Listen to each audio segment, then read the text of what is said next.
diplomatic passport on a private visit had just been taken in by foreign law enforcement officials.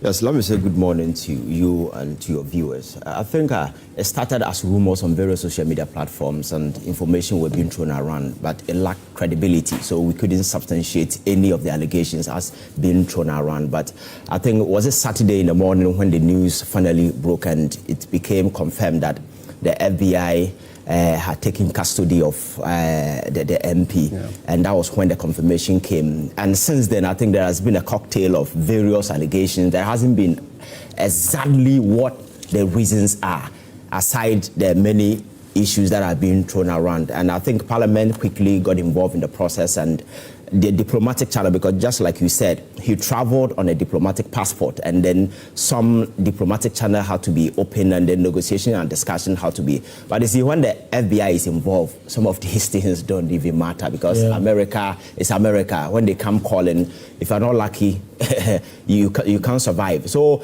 you see, Ghana's parliament has a history when it comes to some of these things, because we were here when a member of parliament was busted for a cocaine trial, and we saw the story. At the end of the day, he was jailed. So it's something that has brought some sort of something that is hanging that the Ghanaian do not want it to be a reality. And if you listen to what is being thrown around, the allegations and those kind of stuff, they are very dirty. So we are only hoping that it will not be what we're hearing, but the fact of the matter is that this gentleman, since his incursion into the political landscape of this particular country, I don't know his past life, but I think he has been quite phenomenal, because don't forget that the seat was a strong seat for the MPP. For him to break in, I don't know, they've been able to win the seat, tells you that he actually worked. So if you look at how he has carried himself, various activities that he has been engaging, developmental-oriented project that he has undertaken in the particular constituency, that is why you've been seeing the sort of reaction coming from his constituency. And I have a lot of respect for the former MP. What is the name? Yes, I think the allegations that is running around came up during the campaign. These allegations of scam, whatever, came up.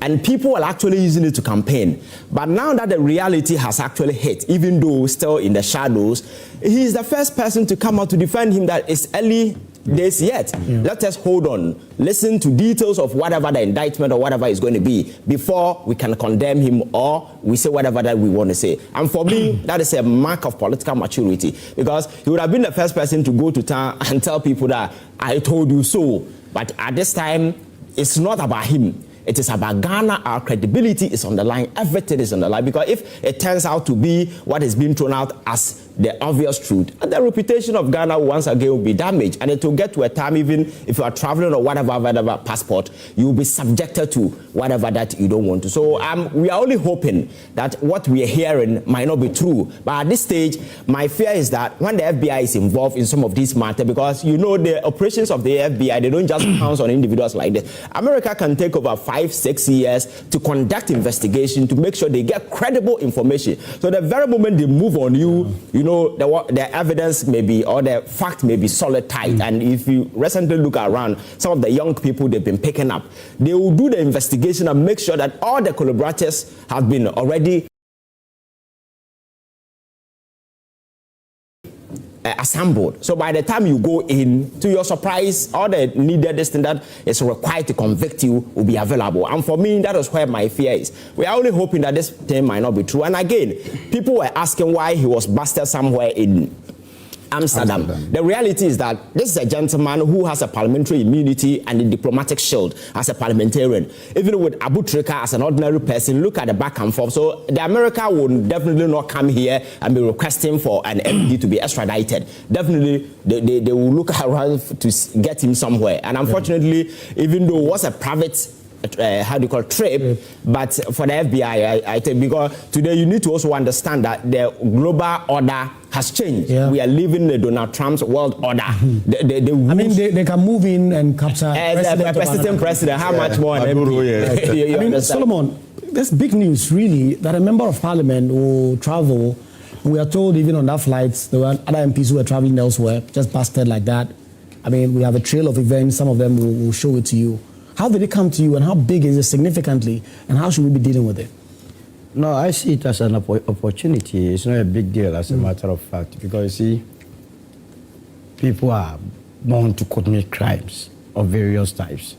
And you cannot have angels, all the 276 MPs in there being angels. In any way, what are the mechanisms that we use in scrutinizing those that go to our parliament? If you look at the structure, how people get into parliament, just go and make noise in primaries. You know, the political parties. A lot of money. And money, once you pay your way out, and then you are selected and the constituency favors you, you win, you go to parliament, that's it. And by virtue of that, you get diplomatic passports, that was the case. Yeah. So what is so difficult about it?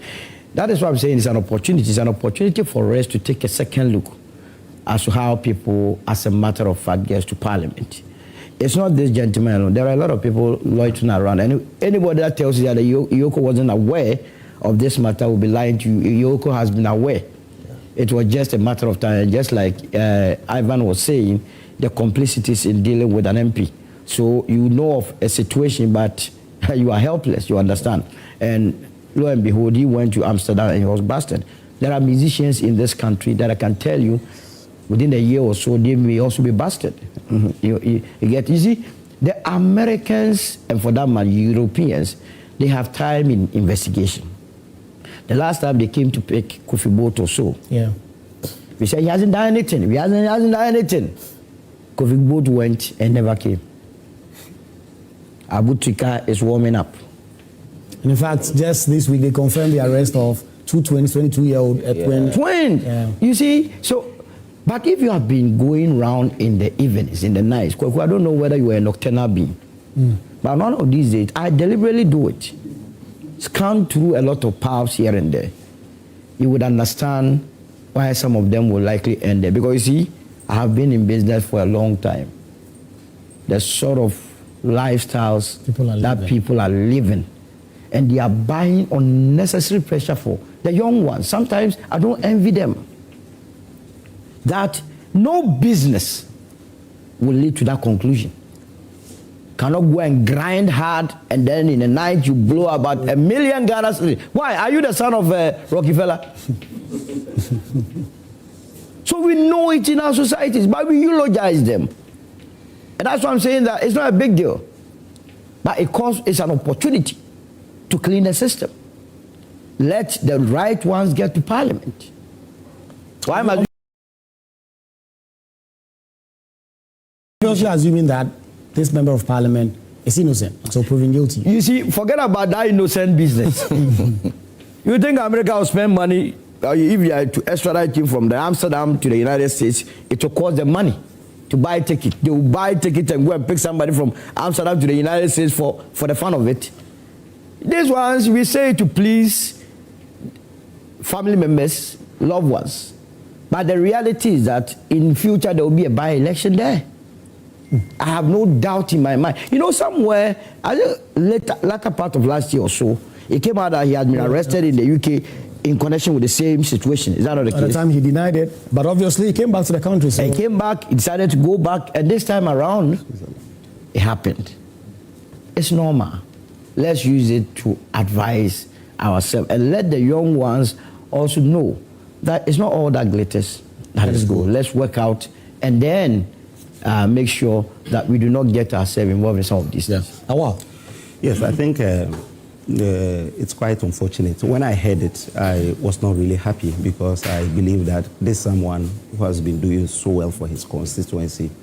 He had an MPP background, so when we opened the nominations, he didn't pick the nominations, but he did a lot of work before he even picked the nomination to contest as independent. He built a mosque for the Zongo over there. So when you go to the Zongo police station, he swept all the Zongo police stations. Even the NDC couldn't win the Zongo.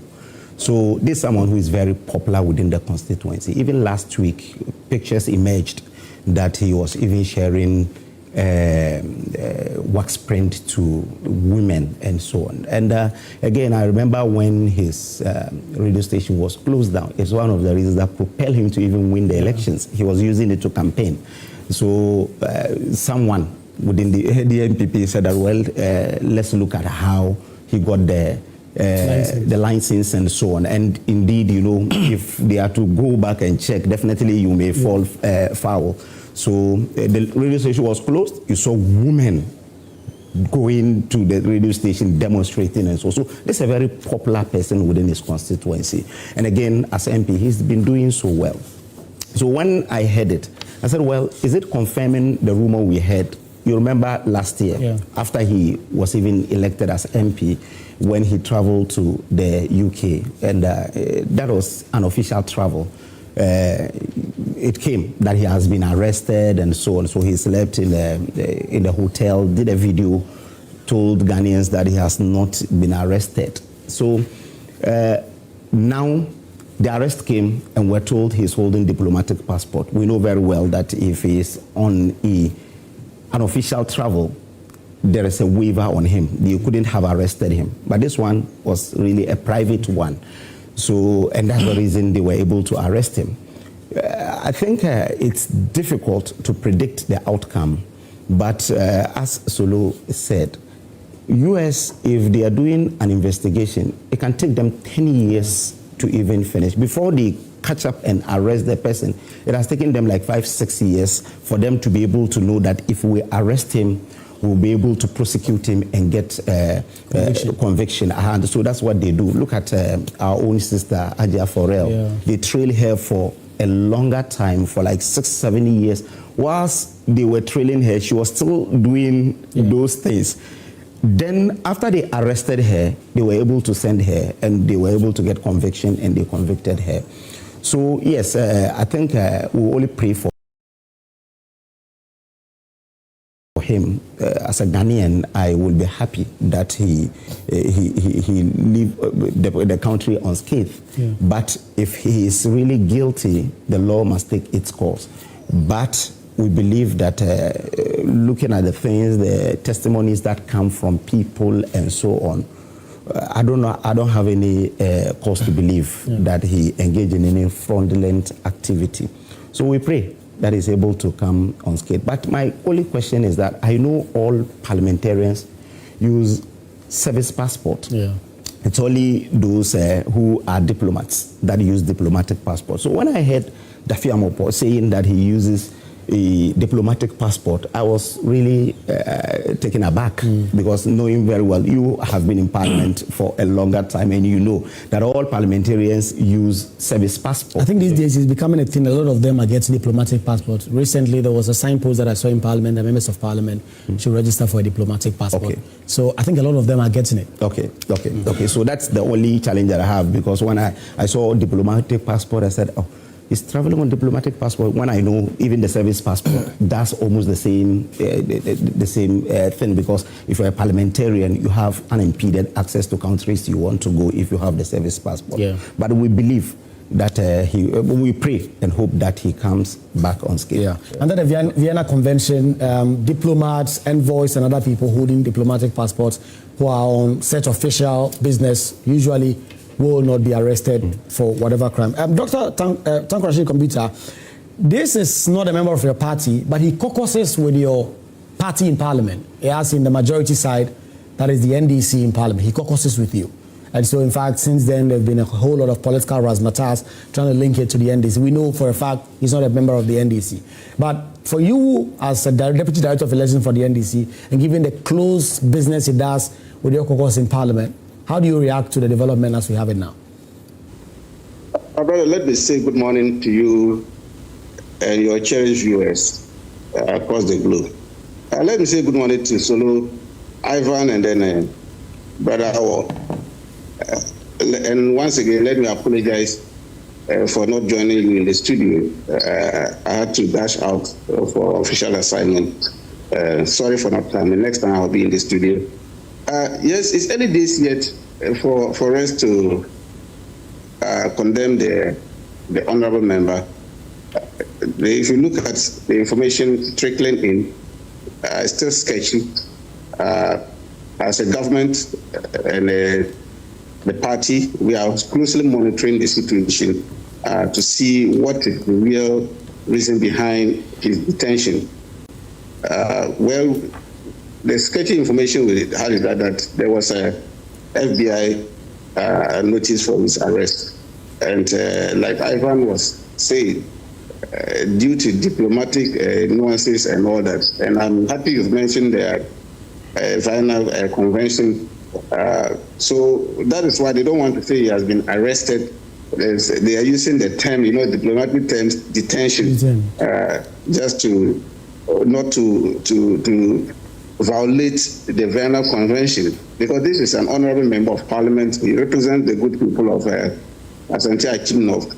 He's a young man. He's been doing fantastic. I remember about 2 weeks ago, he was in my office pleading to extend rural telephony to his constituency. That is the level of which he's been pushing to develop the constituency.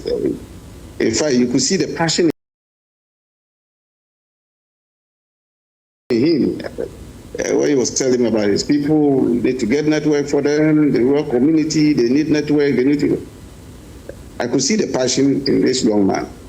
So it came to me as a shock when I heard this story. But I'm happy government is extending diplomatic courtesies to make sure that, look, every citizen, wherever you are, the government of Ghana will be behind you. Whatever being the case, we will extend all the courtesies that he needs to make sure that he goes through the process until he's prosecuted and conviction is arrived at. I don't think for now anybody can call him a criminal. Such a person cannot be described as such. It's just unfortunate this thing has happened. It does happen, and so let's keep our fingers crossed. And I believe that whatever being the case, the government will still stand by our citizens wherever you find yourself, and then until you go through the legal process. Right. Let me come to the studio guests. I mean, big news for Asante Bediatuo and for the country. How have you been receiving and how did you react to the development of Member of Parliament? Any of you, any takers on this subject of the Member of Parliament being arrested and detained? Yeah. Okay, thank you very much, Mr. Asante. Good morning, studio and our audience. When this news broke, I, for one, was a bit surprised because I know this is an honorable member of parliament, and for that matter, it is expected of him to hold a certain high standards in society. So when the issue of the detention came about, then it immediately struck me to ask the question, what possibly could he have done to deserve that FBI will run him down at the Schiphol airport and detain him? It must have been something damning.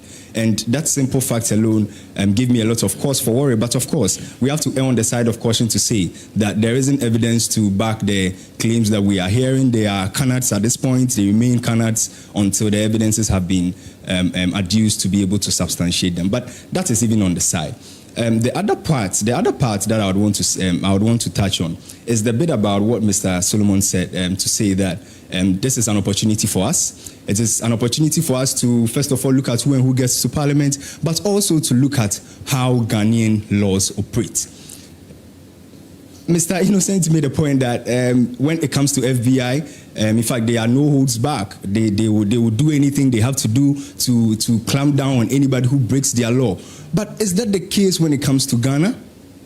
Have we not had foreign companies, foreign individuals come down to the Ghanaian jurisdiction to flagrantly breach our laws? And how do we take them? We're in this country when an American rapper came down here to come and exhibit certain illegal substances on camera. When we couldn't even impound the person, not much was said about it. Yeah. What happened? I mean, look at the PDS scandal. For a foreign company to even think about it, that they are going to forge documents to come and obtain contracts for the Ghanaian government, for me, it's at the height of it. And so, for me, the opportunity also comes to us to also look at how we can strengthen the Ghanaian laws to make sure that just as the American law will cut to the core when anybody breaches their laws, ours will also cut to the core when anybody breaches our laws. Yeah. And that is, for me, the very fundamental point that must be made as far as this matter is concerned. So for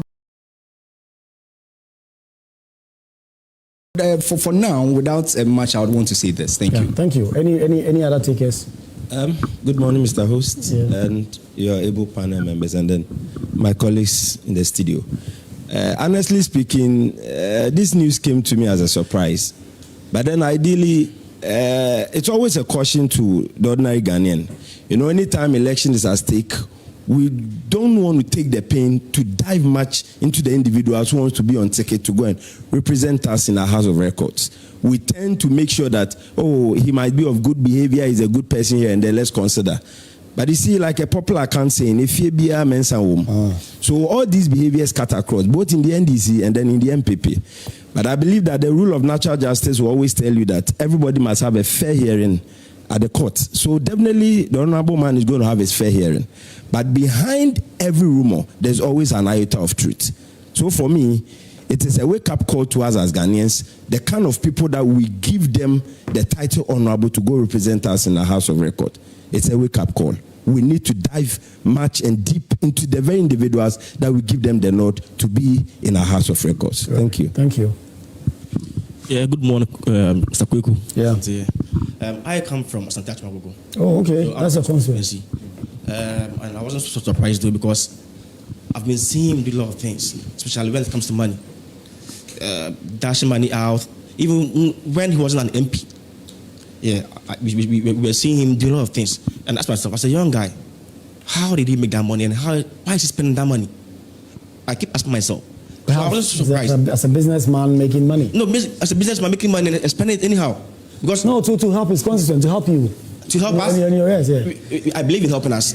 But I don't believe in like this way. Like as a young guy now coming up, you can't just be blowing like millions of Ghana cedis just anyhow. Oh, brothers, you suffered before you got the money. So, and the democracy in our politics, the democracy in our politics. Now, people can just make money through illegal ways and then go to parliament just to cover up their legalities. That's the problem we have now. The delegates will take money. Delegates, constituents will take money and just push anybody to parliament. Just because whether the person can work or not, or so we have to push him to parliament, which is wrong. We have to make sure, like my boss, Sosolo said, we have to make sure we push people who are credible to parliament. We have to make sure we put people who are credible to parliament because they represent us, and this is an embarrassment to the country. We just pray he comes home safely, because he's from my constituency, from my hometown. Yeah, that's I just pray he comes home here. I know his parents and everything, so I just pray he comes home safely. Right. Thank you. Good morning to everyone.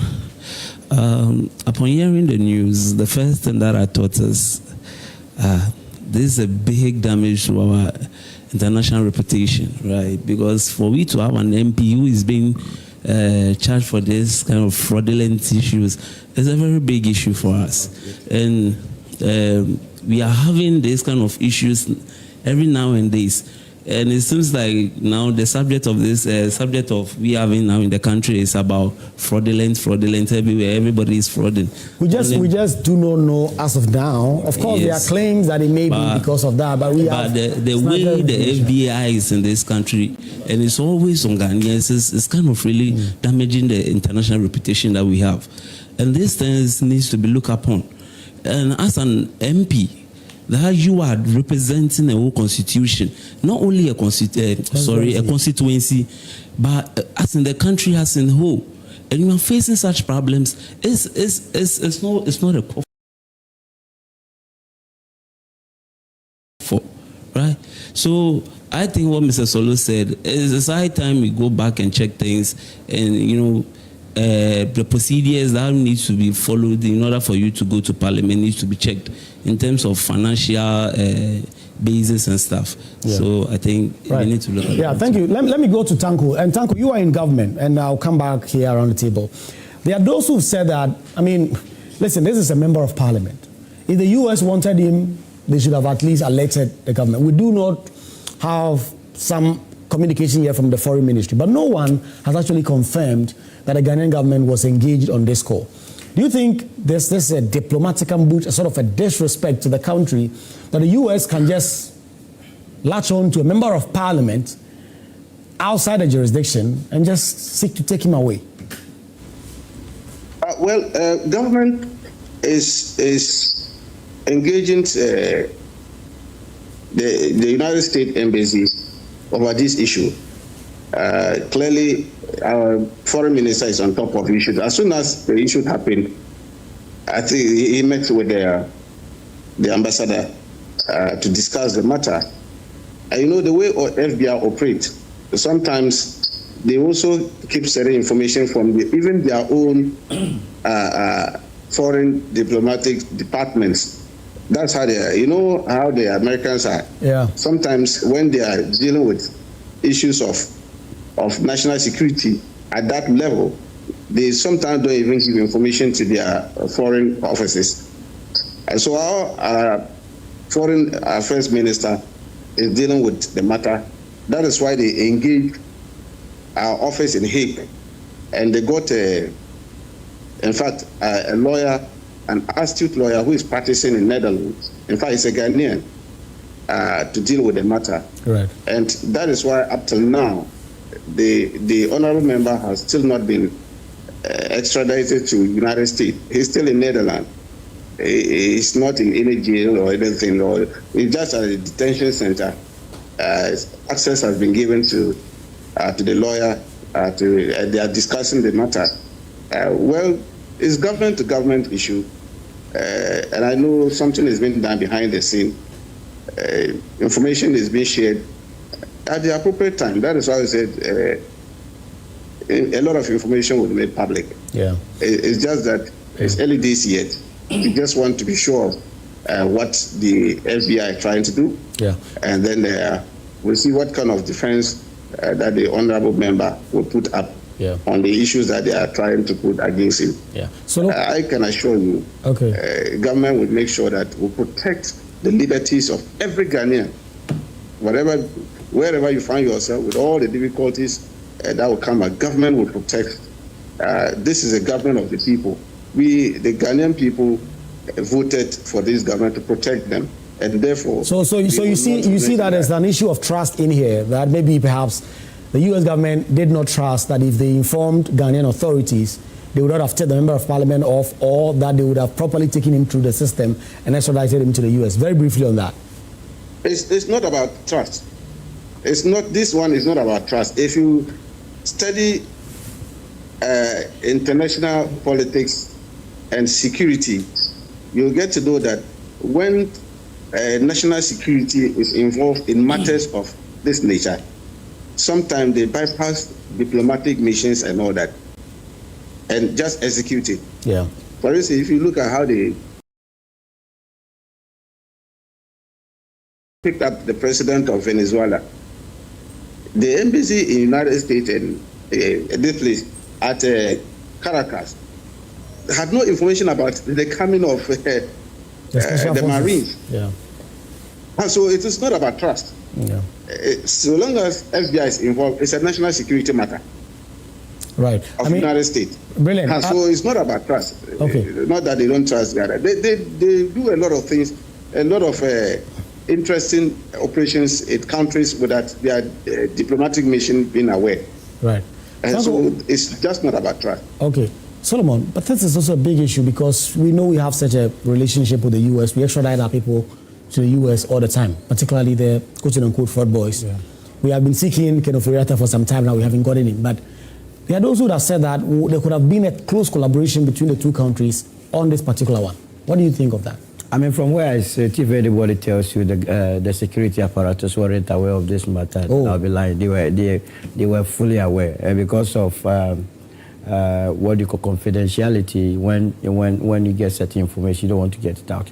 Remember about a month ago, there was even publications to the effect that there will be a by-election in this country. Yeah. Remember that issue? Why do you think it came out? It's been there. The only problem that the security authorities were facing was what was clearly spelled out by Ivan. Yeah. As a member of parliament, how do you deal with such situations?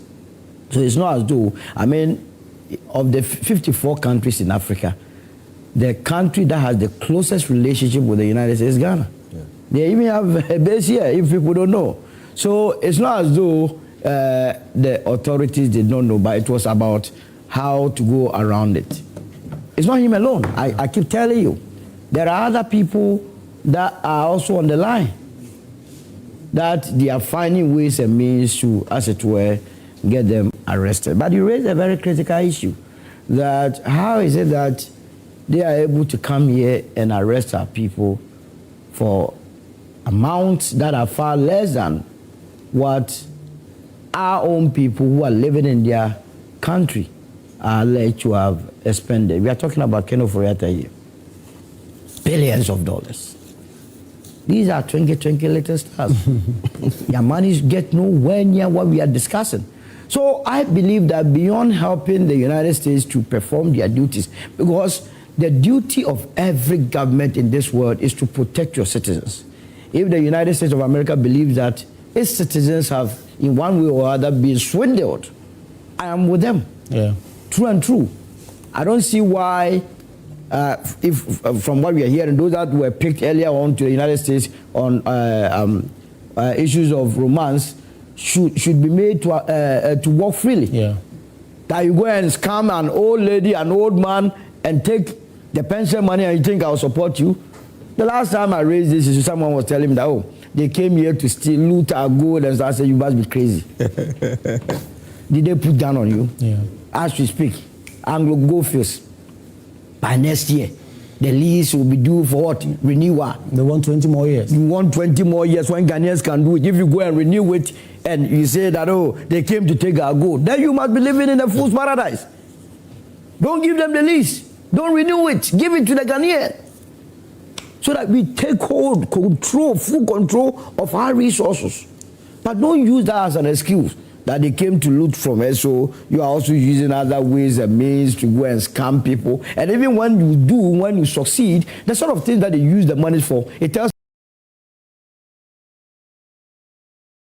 me that they are not serious. They have no business looking for money.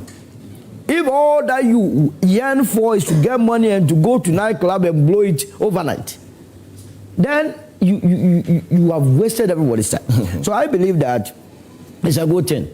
But the Ghana government must up the game and also negotiate very well with the United States so that when our people, remember we have Ken Ofori Atta there and also and there's Esedinam Tamaklo. By now they should be here. We need the money to develop this country. Fast. Ivan.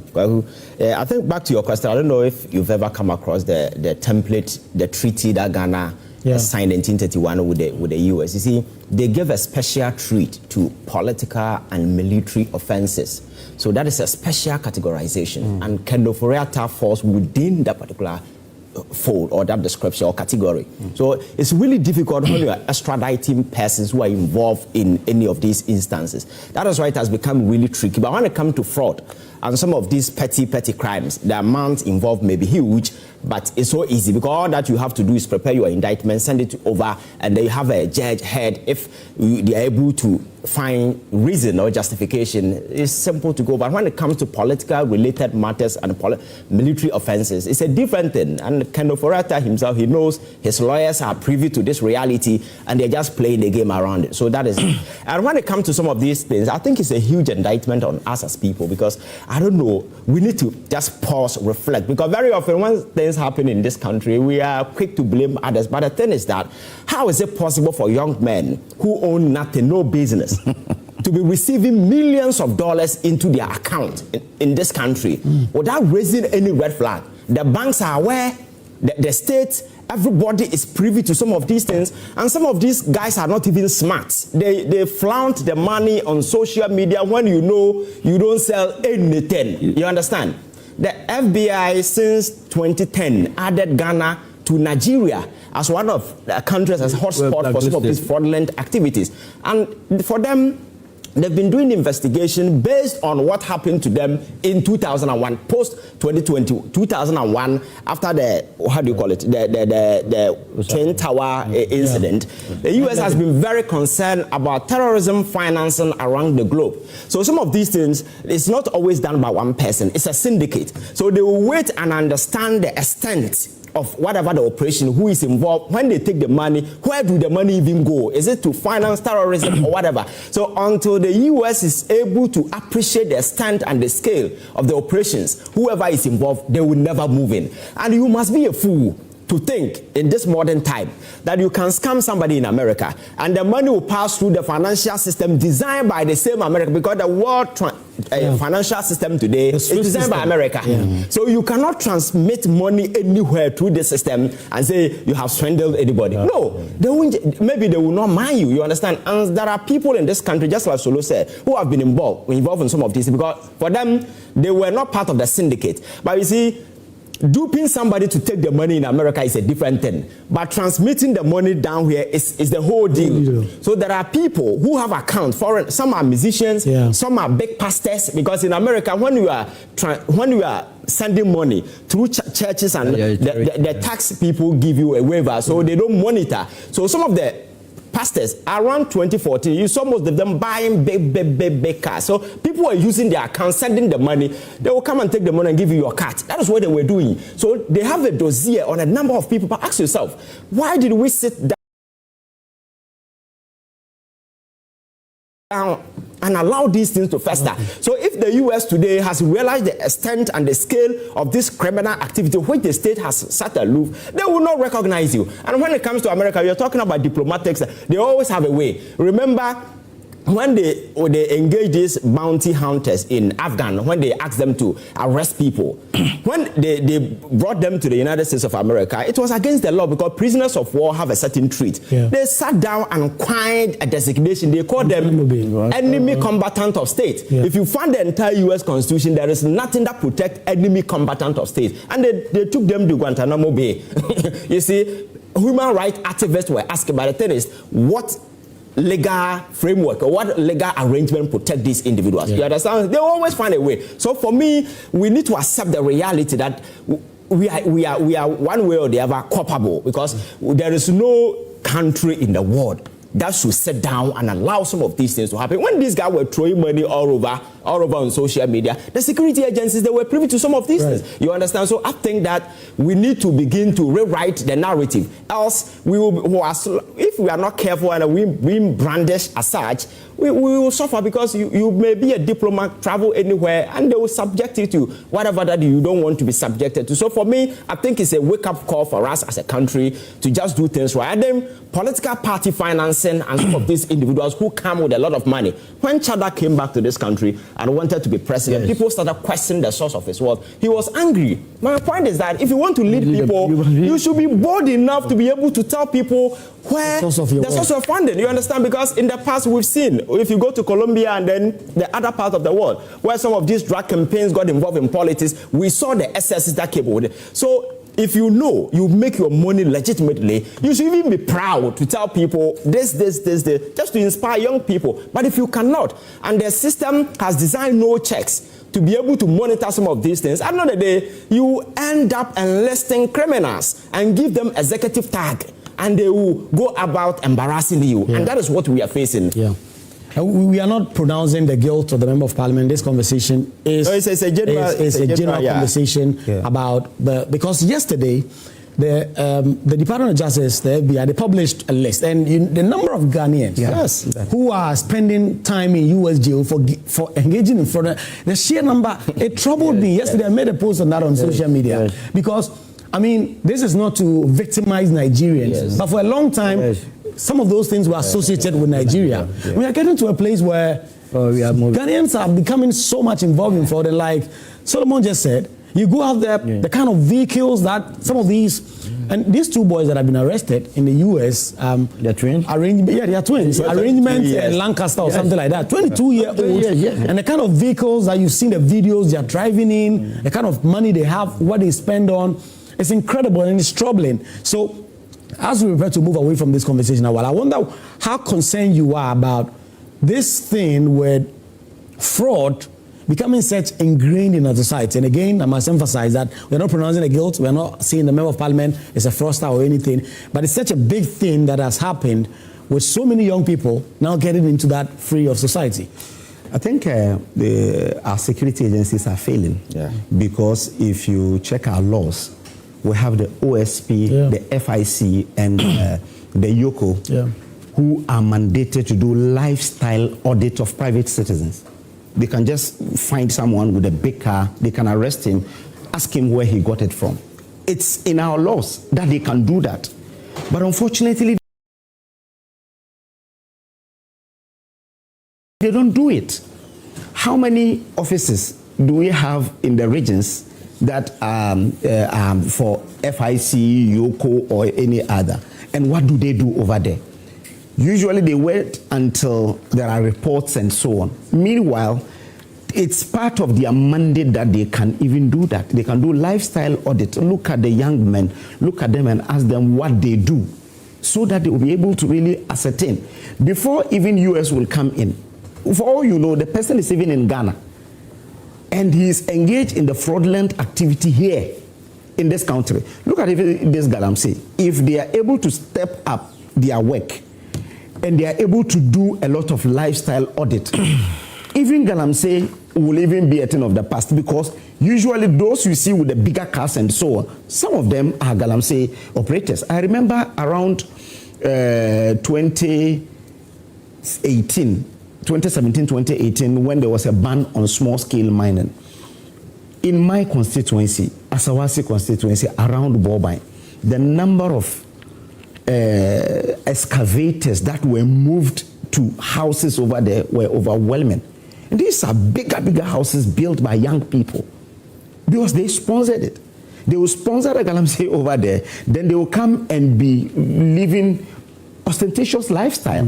You get it? So I believe that the FIC, the Yoko and others should be able to step up their work and look at these young people, their sources of funding. We don't have to wait for US to come and say that these people defrauded us and so on. Let's do that auditing here in this country, so that we will know that these guys, their sources of funding is this, and we'll be able to clamp down on them.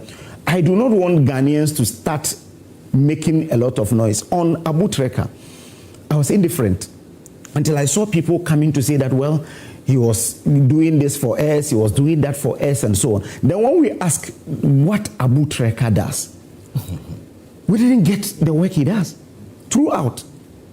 He is not really gainfully employed, as we know. I'm not saying he's guilty of the offenses, but I'm saying that when you check from Swedro, he is not someone who is gainfully employed.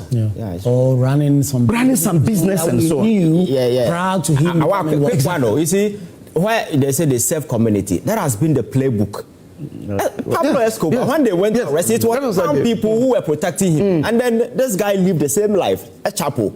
When they went to arrest him, because it could happen that the whole year can just distribute, but you wake up and you have a big bundle of money in front of your door. You understand? So charity has always been a playbook, has been part of the narrative when it comes to these people. So when my brother from Asante Bediatuo said that the MP, it just drew my attention to something. That indeed, if you look at the kind of things that he did in the constituency and the kind of money he expended, every year he was giving single mothers not less than 1,000 single mothers money for Christmas. Almost every year for like 3-4 years. He was doing it before he won the election. So he was extremely popular over there. So when the radio station was closed, that was a catalyst. He felt that, oh, the MPP do not want him to be an MP. So I believe that, yes, we can do this. And again, we have to really look at the sources of funding of those who will contest our elections. Not necessarily independent candidates, even those in our political parties.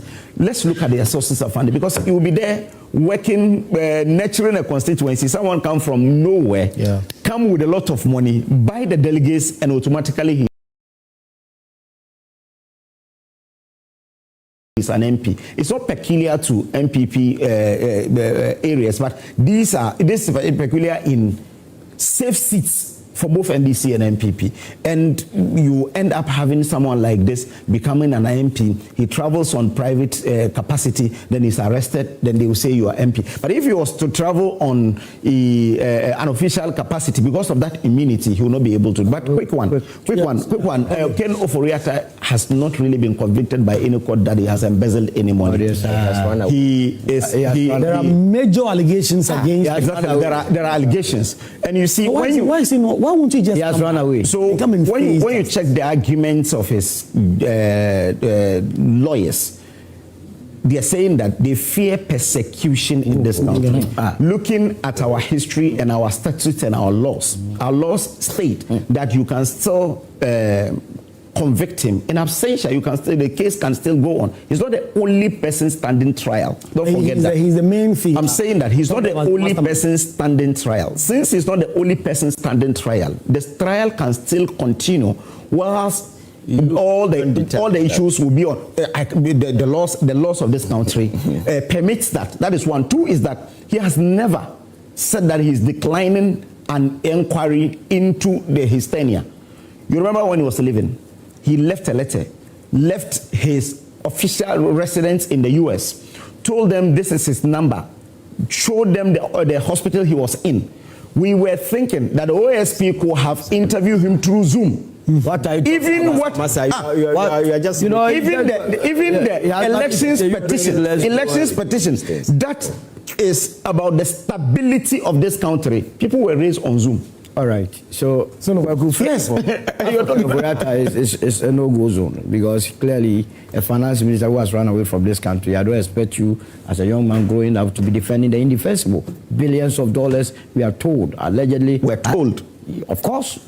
Hanan case. I'm coming. From 78 million to 700. Let's make progress. For 1 year, the NDC said he has embezzled 78 million. Yesterday, the new charge is that it's not even up to $1 million Ghana. So the next issue is, they have wasted our time for nothing. Sometime last year, and I'm happy you were discussing the way you were discussing. You see, give time some time.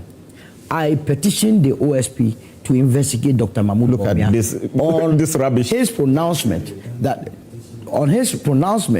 that he single-handedly procured more than 300 pickups. I did that not because I hated the person. I wanted to test our existing political structure to know how people actually fund some of these activities. The OSP decided deliberately. What are we discussing today? Yeah. The vice president, you know his salary. Is that not the case? Yeah. But he was bold enough to tell you the vice president started work in 1998. I can put all the salaries together. I cannot buy 10. In the 90s. 10 of the pickups. In the 90s. In the 90s. A dime. 10 of the pickups as vice president for 8 years. A while ago, he was here saying that the sort of monies that Frimpong has been spending in the Asante Bediatuo North area is mind-boggling. Is that the case? Yes. Your vice president, we all know his salary. If he decided not to touch it, he did not work only vice president. He couldn't procure even 10 of it. Now he comes to tell us that single-handedly he procured more than. So when he says he procured more than 300 vehicles, it came from his direct pocket. Fantastic. Can you imagine the OSP should have investigated? Absolutely. To see whether even the likes of these the OSP about contributed that vexation. That was the reason the OSP behind even. Now the next issue that I want to be addressed. With this insight that the gentleman is holding a diplomatic passport, I think it's about time that the state publishes all those holding diplomatic passport, so that Ghanaians will begin to have input on that list. Maybe we have clear case of people who are criminals holding a diplomatic passport. In that case, we avert ourselves the troubles of some of these things, because it cannot be in secrecy. So I'm calling on, if they are not going to provide, I'll write to them the right to information, to furnish me with the entire list. Thank you, Akufo Addo, of Ghanaians for passing right to information. Now my brother is using it. Holding what? Diplomatic passport. You are saying what? Thank you, Akufo Addo, for passing if you right want to to comment information. on this matter, That's today. To declare how he procured, because at the end of the night, there is no difference between Abutu. It's not accountable to the UP. Kwaku, and the FBI people. Very quick one. Yeah, people say when the FBI come, they don't come. They just show up. Of course. They are here already. Yeah, they are all over. Intelligence services are all over. So anything happening, they're already in the nose. Yeah, in town. That credible. And when someone said US can come at any time and do, I remember when we were reading Introduction to International Relations in my first degree, we had might is right. Yeah. And now it is practical. Yeah. Since they are able to even go and pick a president of a country, of a sovereign country, it tells you that might is really right. We're getting some messages from you. Joseph Forson says there must be a healthy discussion about the vetting, security checks, and due diligence before. Thanks for watching. Like and share the video. You can also drop your comment. Please don't forget to subscribe. Click on the bell to turn on the notification.